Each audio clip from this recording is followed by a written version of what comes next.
If you're introverted like many other people, you probably have felt societal pressure or even been told that being quiet or not speaking up enough is hurting you. Naturally, I'm an introvert myself and receive feedback a lot in business or even in social situations that I need to speak up more or contribute more to conversations to get my thoughts out there. At work, especially, I've been told that I need to fight for attention more since apparently that's the only way to get promotions is by being noticed. But my thinking is the exact opposite, where I don't want to draw too much attention to myself and only make announcements or speak up when there's meaningful or impactful work being done. And in this video, I wanted to go over how to get ahead and tips that I've done to help me in social situations in my personal life and in workplace situations that have helped me in my career just as being an introvert. So the first thing is just playing to your strengths as an introvert. You can't change yourself going from an introvert to an extrovert overnight. And as an introvert, big crowds of people or really just attention in general, it really drains your energy. And you don't have to be the most outgoing person in the room, you just have to be present. People will learn how to respect your presence when you do speak up. And that's the thing about introverts versus extroverts. Introverts say very few words, but when you speak up, people usually listen and they take note. Extroverts, they'll try to butt in situations and butt into a lot of conversations where a lot of people, they don't listen as attentively just because, this person is saying a lot of words, just saying a lot of, fluff, really just trying to get attention. But as an introvert, when you speak up, there's a lot more meaning behind it. So in most situations, just try to stay calm, be observant, and don't make risky decisions or try to stand out. Just be present and listen. And in order to play to your strengths, you have to understand your weaknesses. Introverts, they're usually more observant and patient naturally. Extroverts, on the other hand, they're more outgoing, where it feels like their personality is more freeing, like they're able to interrupt or butt into conversations more freely. They really like the attention, they thrive off of it. But extroverts might not be as observant as you.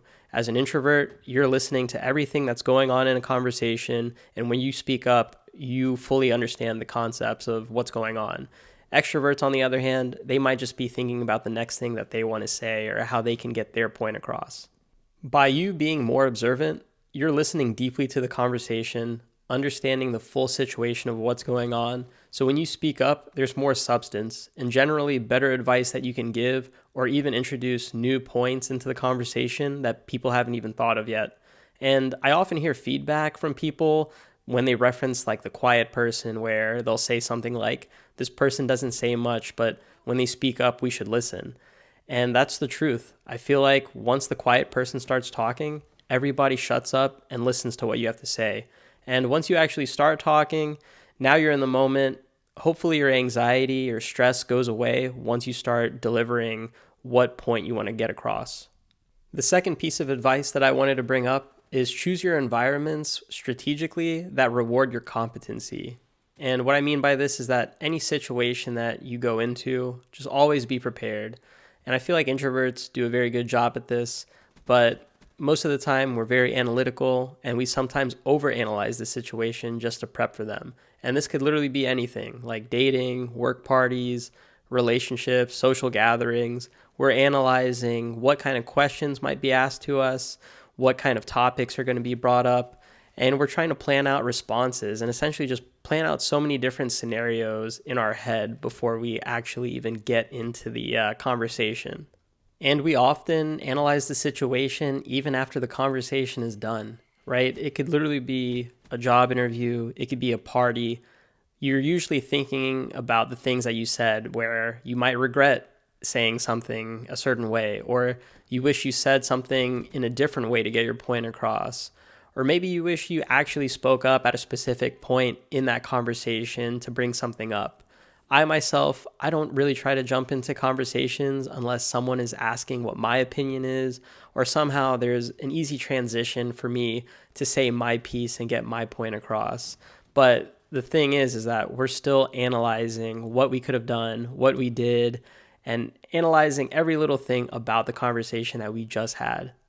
So picking your social situations carefully has really helped me, being able to intentionally choose the people or the groups of people that you want to interact with can help you better prepare to have those conversations. And going back to dating, for example, you could decide to go on dates with the shallow party girl where every moment of free time, she just wants to party, have a good time. If she's not working, she's thinking about the bar, clubbing, just having a good time. There might not be a lot of substance there that you can click with, and especially as an introvert, that might not be your thing. Or you can strategically date women with specific characteristics that you're looking for. Like she might be passionate about a career that she has, or maybe she's passionate about religion, or you think she has life figured out because she's doing big things. There's a lot more substance there that you're probably thinking of that you can bring up topics that you can talk to her about, and just overall click with this person a lot better to be able to strategically, pick the type of people, pick the type of women that you actually want to interact with. So that way there's a lot more substance of what you're actually looking for. The third piece of advice that I wanted to bring up for introverts is that you just need to master one-on-one relationships instead of chasing crowds. You don't need huge networks to be successful. You really just need a handful of highly trusted connections. A handful of friends is so much better than hundreds of shallow connections and acquaintances that you're trying to maintain a huge network for. So in business, for example, you could be finding a mentor that you want to learn from, but in your search for finding a mentor, you don't want to find hundreds of people that just share the same job description, for example, or even the same job title, and message all those hundreds of people blindly, either with like the same generic text or like slightly personalized. Really, you would want to narrow it down just to a few people that you have observed from specific traits or specific successes that you know that you can actually learn from and leverage them if they agree to actually want to like mentor you. And, mentorship, it's a two-way street. So you also have to have enough substance in yourself where the other person can see that and it makes sense for them to actually want to mentor you. They can learn from you, and it's really a mutual relationship. So you also need to have enough substance and enough transparency with that person as well if you're looking for a mentorship, for example, which oftentimes can be hard as an introvert where you don't show, too many emotions or you don't show too many traits publicly. So you really have to get that point across when you just try to get into these like intimate relationships with, one-on-one people. And it's impossible to have deep relationships with hundreds of people. Introverts are more aware of who they're giving their energy to, so try to conserve as much of your energy as possible and spend it wisely. Treat it almost like money, because once that energy is gone, it's going to take a while to actually replenish it. Extroverts, on the other hand, it feels like they can give their energy to anyone and they can still live life normally, like just go on about their day. For introverts, it's always quality over quantity. And the last piece of advice that I want to bring up, which I've already touched on a little bit already, is to only talk when there is substance. I'm not a big fan of small talk personally, but I think it is a good skill to learn and a good skill to master.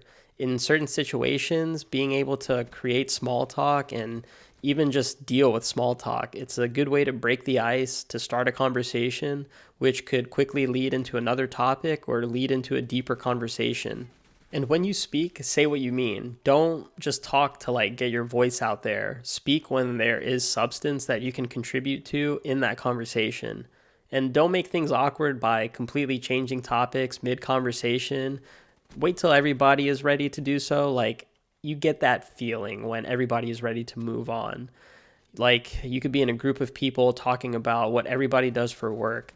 And if you try to completely flip the topic mid-conversation to start talking about something super random like your favorite items to wash your car with, it just doesn't flow naturally. There's ways to do softer transitions in those kind of conversations where it just makes the conversation flow more naturally. And to close out this video, as someone who is naturally an introvert, I feel like it has hurt me growing up as a kid. Making friends, learning about new opportunities when you don't network as much, and anything else that you can think of where being introverted has limited you in some way. But as time goes on and as I got older, I got more comfortable with it and played to my strengths. Stepped out a little bit more into the extroverted introvert phase, but I find comfort in being a true introvert. After some social situations, I do need that alone time to just recharge. But I just wanted to share some tips to the other introverts out there. Really just embrace it. And even though it might feel like you're being left behind by the extroverts, you can still be really successful and learn how to adapt in this world as an introvert. I appreciate you making it to the end of this video. And if you have any other thoughts or other tips that you want to call out, please leave them in the comments below.